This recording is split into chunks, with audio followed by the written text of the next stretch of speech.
Harley Davidson is facing its biggest crisis in decades. Sales are plummeting, loyal riders are jumping ship, and dealerships across America are struggling to keep the lights on. Now, after months of silence, Harley CEO has finally spoken. But is it too little, too late? Harley Davidson CEO Jochen Zeitz recently made headlines with his statement addressing the company's massive consumer backlash. For months, Harley's been under fire for corporate activism, controversial branding decisions, and policies that many riders see as a betrayal of what Harley stands for. The American motorcycle giant, once a symbol of rebellion and freedom, now finds itself fighting for survival in a rapidly changing market. Riders who once wore their Harley loyalty like a badge of honor are now parking their hogs in favor of competitors who seem to understand what motorcycling culture is really about. With sales in a nosedive and dealerships struggling to move inventory, Zeitz had no choice but to address the crisis. His statement attempted to walk back some of Harley's most divisive moves, distancing the company from DEI initiatives, emphasizing their commitment to traditional motorcycle culture, and promising to refocus on their core audience. The statement ended with the familiar phrase, "United we ride," but the motorcycle community remains deeply divided over Harley's future. And that brings us to the burning question. Is this a genuine course correction or just corporate damage control designed to stop the bleeding before it's too late? Now, if you're a Harley fan, you've probably felt it yourself. The frustration of watching an iconic American brand drift away from everything that made it great. The disappointment when your favorite motorcycle company starts focusing more on Wall Street approval than on building the bikes riders actually want. Now, I've talked to countless riders at rallies and meetups who tell the same story. They feel abandoned by a brand that they once loved. One 30-year Harley veteran told me, "It's like watching your best friend slowly turn into someone you don't recognize anymore." For decades, Harley wasn't just about motorcycles. It was about freedom, rebellion, and American craftsmanship. The distinctive rumble of a Harley V-twin wasn't just a sound, it was a statement. Owning a Harley meant being part of something bigger, a brotherhood of riders united by a shared passion. But in recent years, that identity began fading as corporate priorities took over. The focus shifted from building legendary machines to chasing investor approval and following market trends. And riders noticed, not just the diehards, but the casual fans too. The very soul of Harley seemed to be slipping away with each new corporate announcement and strategy shift. Now, by the end of this video, you'll understand exactly how Harley reached this breaking point, which competitors are eating their lunch, and whether there's still a path back from the brink. We'll break down the specific mistakes that led to this crisis, from product decisions to manufacturing choices to marketing missteps. You'll discover which motorcycle brands are capitalizing on Harley's stumbles and how they're winning over former Harley loyalists. And most importantly, we'll reveal the one surprising motorcycle brand that faced almost identical challenges just a few years ago and managed to completely turn everything around through a series of bold moves that Harley could learn from today. Now, despite the CEO's statement, the backlash hasn't slowed down. Across social media, frustrated riders continue calling for boycotts, vowing to never buy another Harley unless the company completely reverses course. The hashtag #HarleyBetrayal has trended multiple times, with thousands of riders sharing stories of selling their bikes and moving to competitor brands. Now, this isn't just online noise or a few angry keyboard warriors. I visited dealerships in 5 states over the past month, and the picture is grim. Showrooms that once buzzed with activity now sit eerily quiet. Sales representatives who once couldn't keep up with demand now spend their days rearranging inventory and hoping for walk-ins that rarely come. In Milwaukee, I spoke with a third-generation Harley dealer who's offering unprecedented 30% discounts just to move last year's models. "I've never seen anything like this," he told me, asking to remain anonymous. Even during the 2008 recession, people still came in to look. Now, it's a ghost town most days. So why hasn't the CEO's statement calmed the waters? Well, one word: trust. Many riders feel Harley's response wasn't a genuine commitment, but calculated PR designed to appease investors rather than riders. Now, despite claims on moving away from corporate activism, Harley remains heavily invested in electric motorcycles, sustainability policies, and branding that feels disconnected from their core audience. Now, riders point to the fact that Zeitz's statement contained plenty of vague promises, but few specific actions or timelines. As one 25-year Harley owner put it, "They're saying what they think we want to hear, but they're not actually changing anything that matters." Now, as customer confidence dropped, so did Harley's financial stability. The company's stock has taken a severe beating on Wall Street, with shares down nearly 20% year over year despite broader market gains. Quarterly earnings reports paint an increasingly grim picture. Motorcycle sales plummeting across all categories, revenue falling far short of analyst expectations, and U.S. market share continuing to shrink at an alarming rate. The numbers tell a sobering story. In North America, traditionally Harley's strongest market, sales have declined for 16 consecutive quarters. The company's global shipments have decreased by over 30% since their 2014 peak. Meanwhile, competitors like Indian and Triumph are reporting record growth during the same period. This financial crisis has cascading real-world consequences far beyond the company's balance sheet. In York, Pennsylvania, Harley laid off over 250 workers last quarter. In Milwaukee, another 160 manufacturing jobs disappeared. In Missouri, a factory that once employed 800 people now operates with a skeleton crew of just 200. The pain extends to dealerships, with over 30 closing their doors permanently in the past year alone. These aren't just businesses, they're community institutions, often family-owned for generations, now forced to liquidate and walk away. The economic ripple effect impacts entire communities. In Sturgis, South Dakota, home of the famous motorcycle rally, local businesses report Harley-related merchandise sales down by 40%. Custom Harley shops that once had month-long waiting lists now struggle to find customers. Local businesses that thrived on Harley culture, gear shops, mechanics, and diners catering to bikers, are seeing fewer customers walk through their doors. Now, rather than correcting course after these warning signs, Harley doubled down on its electric motorcycle strategy. Despite the Livewire's disappointing performance, selling fewer than 1,000 units in its first year, the company continues pouring hundreds of millions into developing electric models, hoping to attract younger, environmentally conscious riders, an audience that frankly isn't showing much interest in the Harley brand regardless of what powers the bikes. Meanwhile, as Harley struggles, its competitors are experiencing unprecedented growth.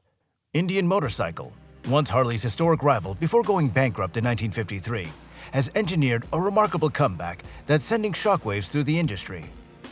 After being acquired by Polaris Industries in 2011, Indian positioned itself as the authentic alternative to Harley, a brand that honors motorcycle tradition while embracing modern innovation. They've meticulously refined classic designs while integrating cutting-edge performance and reliability standards that put many of Harley's offerings to shame. The strategy is working spectacularly. Indian sales have grown by double digits annually for the past 5 years, with much of that growth coming directly from former Harley owners. At bike nights across the country, the distinctive red Indian logo is becoming an increasingly common sight. So what's drawing riders to Indian? I spent a weekend at an Indian demo event to find out. Riders consistently mention 3 factors. First, Indian's Thunderstroke and Power Plus engines deliver the authentic American V-twin experience that many feel Harley is diluted. Second, Indian's pricing typically runs 10 to 15% lower than comparable Harley models. And third, Indian's build quality and attention to detail have earned them reliability ratings that Harley can only dream of. Models like the Indian Challenger, Scout, and Chief have gained serious traction, offering the power, comfort, and design that many feel Harley has lost touch with. The Scout Bobber, in particular, has become a favorite among younger riders, exactly the demographic Harley has spent millions trying to attract with less successful models. Perhaps the most telling is what I heard from a former Harley dealer who now sells Indian. Indian is building the bikes that Harley should be building, authentic American cruisers with modern performance. They're not trying to be something they're not. For decades, Harley Davidson wasn't just a motorcycle company. It was a cultural symbol that transcended transportation. Owning a Harley meant belonging to a rebellious, independent lifestyle that defined American freedom on 2 wheels. The brand's identity was crystal clear. Harley was about power, tradition, and authenticity. The rumble of the Harley V-twin was the soundtrack of American highways. Harley owners weren't just customers. They were members of a tribe, often tattooing the Bar and Shield logo permanently on their bodies, a level of brand loyalty most companies can only fantasize about. But that rock-solid identity began crumbling as Harley shifted from an outlaw brand to a corporate identity seemingly more concerned with shareholder meetings than rally meetups. The transformation was gradual, but it was unmistakable. Corporate language replaced rider jargon.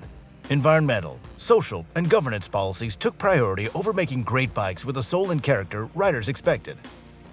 Marketing campaigns began targeting demographics rather than enthusiasts. Store displays featured more lifestyle merchandise than actual motorcycles. Even the company's annual reports, once filled with passionate statements about riding culture, became indistinguishable from any other corporate document, filled with buzzwords about sustainability initiatives and stakeholder engagement. Now, the final blow for many came when Harley spun off its electric Livewire division into a separate company, signaling that the brand was more interested in following Silicon Valley trends than preserving its Milwaukee heritage. For countless loyal riders, this corporate restructuring confirmed their worst fears. The soul of Harley was being sacrificed on the altar of Wall Street expectations. Now, for longtime Harley fans, this wasn't just about business decisions or politics. It was about losing something deeply personal, almost spiritual. The Harley they loved, the one that represented American craftsmanship, rebellion, and brotherhood, was disappearing, replaced by a corporate shell wearing familiar logos but speaking an alien language. It's not just American competitors like Indian taking advantage of Harley's stumbles.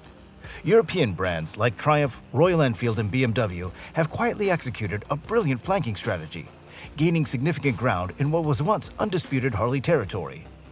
These European manufacturers have cracked the code that seems to elude Harley's executives, successfully combining heritage-inspired designs with modern engineering without losing authenticity. They've managed to embrace technological advancement while staying true to their core identities, precisely what Harley has struggled to achieve. Triumph in particular has seen explosive growth in North America, up 38% in the past 3 years. Their retro-styled Bonneville series has become the weapon of choice for riders who want classic looks combined with modern reliability. When I attended a recent Triumph rally, I was struck by how many former Harley owners were present, often citing Triumph's perfect balance of nostalgia and technology as the reason for switching. Royal Enfield, the world's oldest motorcycle company in continuous production, has carved out an impressive niche with affordable vintage-styled bikes like the Meteor 350 and Interceptor 650. Priced at less than half of Harley's entry-level models, these bikes deliver an authentic heritage experience that's accessible to younger riders, exactly the demographic Harley desperately needs but continues to price out of the market. Perhaps most threatening to Harley is BMW's strategic entry into the American cruiser market. The BMW R18 was explicitly designed to compete with Harley's touring models, featuring a massive 1800cc boxer engine with comparable torque but superior handling characteristics. In head-to-head comparisons, the R18 consistently outperforms comparable Harley models in both objective metrics and rider satisfaction surveys. Japanese manufacturers like Honda, Kawasaki, and Yamaha are also making serious inroads into Harley territory, using a combination of value, technology, and reliability to win over American riders. Honda's Goldwing and Rebel series offer superior comfort, cutting-edge technology, and legendary reliability at competitive prices. At a recent motorcycle expo, I watched as potential buyers compared a Harley Street Glide with Honda's Goldwing. The price difference was minimal, but the technology gap was enormous, with the Honda offering advanced features like adaptive cruise control, Apple CarPlay integration, and automatic transmission options that Harley simply doesn't match. Even more damning, the Honda's maintenance intervals were twice as long as the Harley's, representing significant long-term cost savings. Harley's biggest misstep, the one that crystallized all its problems into a single expensive failure, was undoubtedly the Livewire electric motorcycle. What was intended as Harley's bold step into the future instead became a case study in corporate disconnection from customer reality. When Harley announced the Livewire in 2014, it generated genuine excitement as a concept. But when it finally launched in 2019, the execution left almost everyone disappointed. Traditional Harley riders weren't interested in an electric bike that lacked the iconic rumble and visceral feel of a classic Harley, elements that had defined the brand for over a century. The nearly $30,000 price tag, making it one of the most expensive production motorcycles in America, made it even less appealing, especially when other brands like Zero offered electric alternatives at half the price with superior range and performance specs. Now, I test rode a Livewire shortly after launch and found the experience jarring, not because it was electric, but because it felt fundamentally un-Harley-like. The silent operation, immediate torque delivery, and lightweight feel were impressive engineering achievements, but they eliminated everything that made riding a Harley a distinctive experience. Now, beyond the philosophical disconnect, the Livewire suffered from serious practical issues that limited its appeal even to eco-conscious riders. Its limited range, about 95 miles of highway riding, made it anxious for anything beyond commuting. Long charging times, over an hour for a full charge, even on DC fast chargers, made touring impractical. And despite the electric simplicity, maintenance costs remained surprisingly high due to proprietary components and limited service options. Harley invested over $300 million in the Livewire project, according to industry analysts, resources that could have been used to update their aging core lineup or to develop more affordable entry-level models. Instead of attracting younger, eco-conscious riders, the Livewire struggled to find buyers at all, with dealers reporting that demo bikes often sat untouched for weeks. The final indignity came when Harley announced that it was spinning off Livewire into a separate brand, effectively admitting the failure of integrating electric motorcycles into the Harley identity.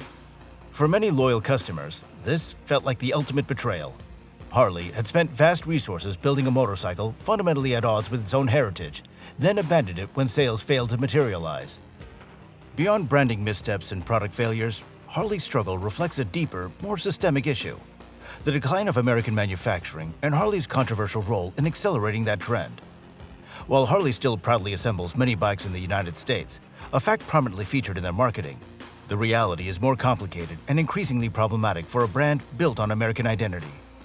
An ever-growing percentage of components, engines, transmissions, electronics, and even complete knockdown kits for some models now come from overseas suppliers in Mexico, Thailand, and China. The irony is both obvious and painful. Harley built its brand identity as the last true American motorcycle manufacturer, using Made in America as a key selling point and differentiator for decades. Their marketing materials still evoke American craftsmanship, with images of rugged workers in their Wisconsin and Pennsylvania plants. Yet behind the scenes, the company has consistently moved production overseas to cut costs.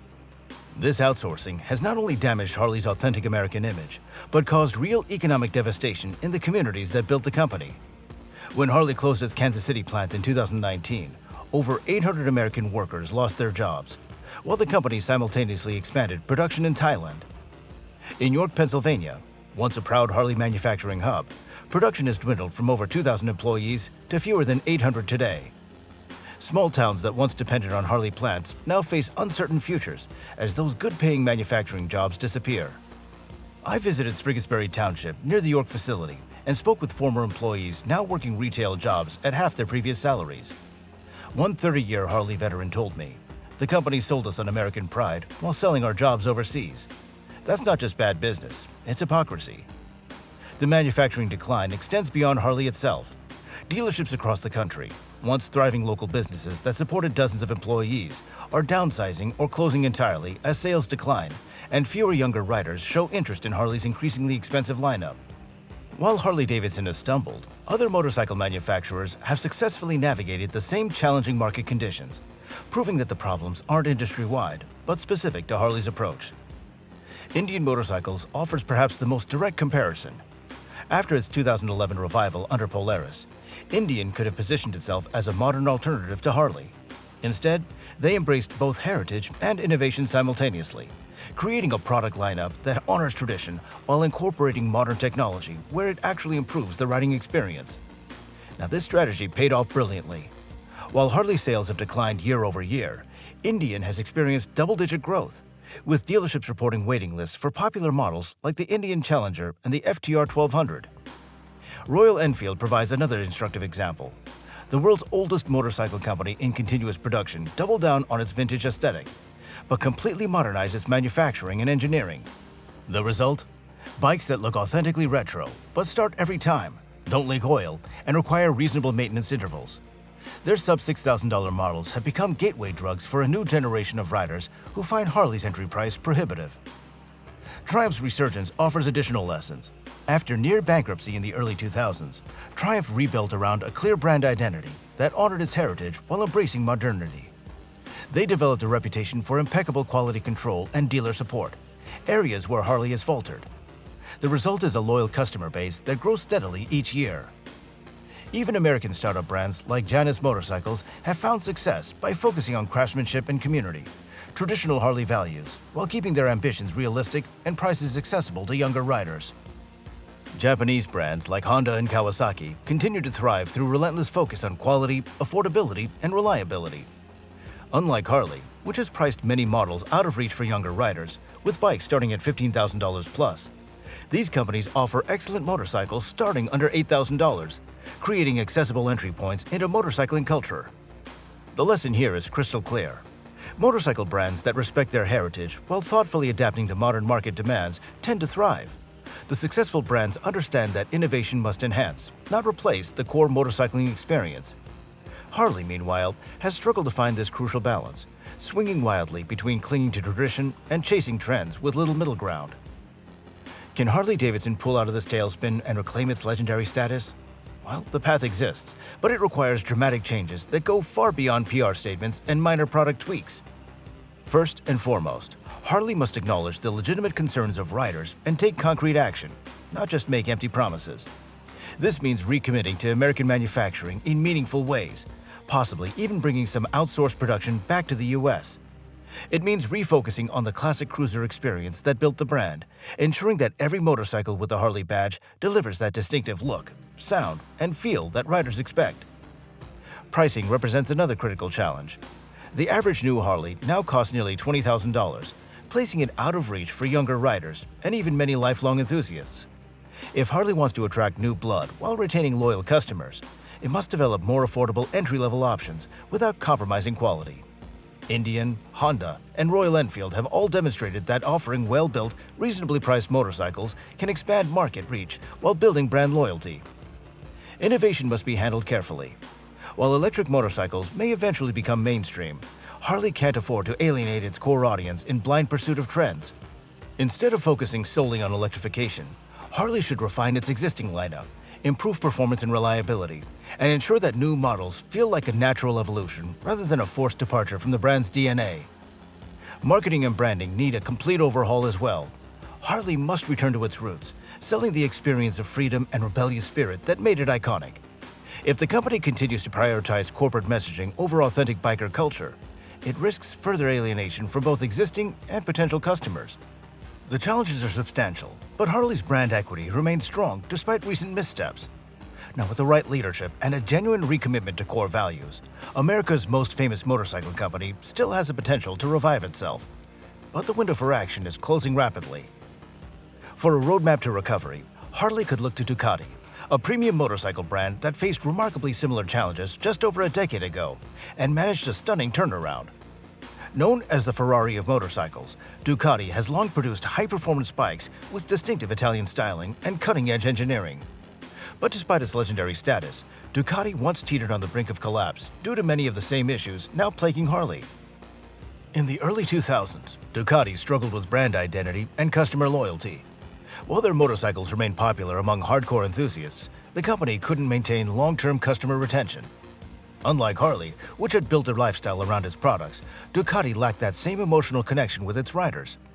Many Ducati owners saw their bikes as high-performance machines rather than cultural icons, making it easier for them to switch brands when something new caught their eye. Sound familiar?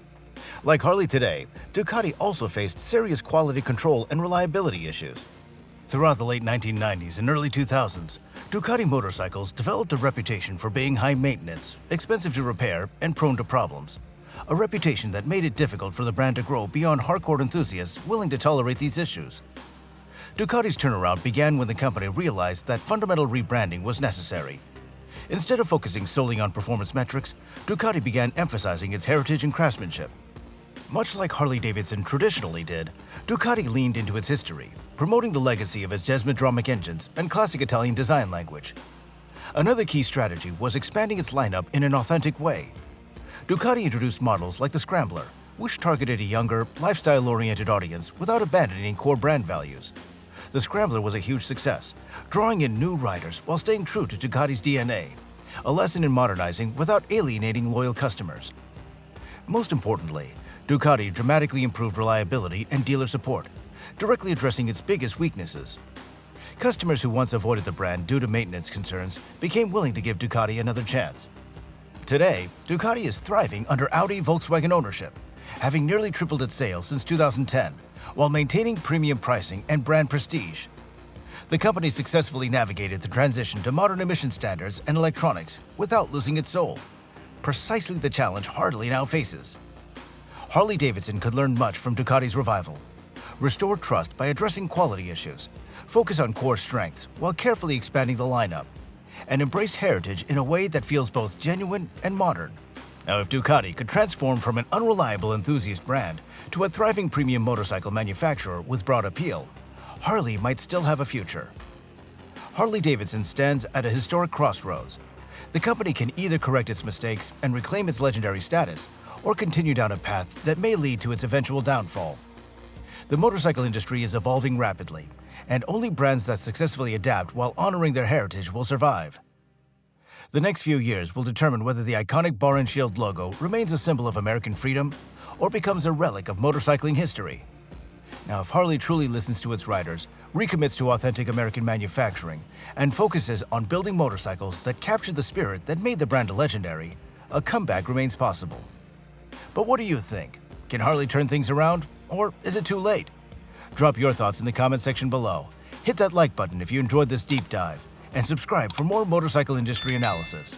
Until next time, keep the rubber side down and the shiny side up.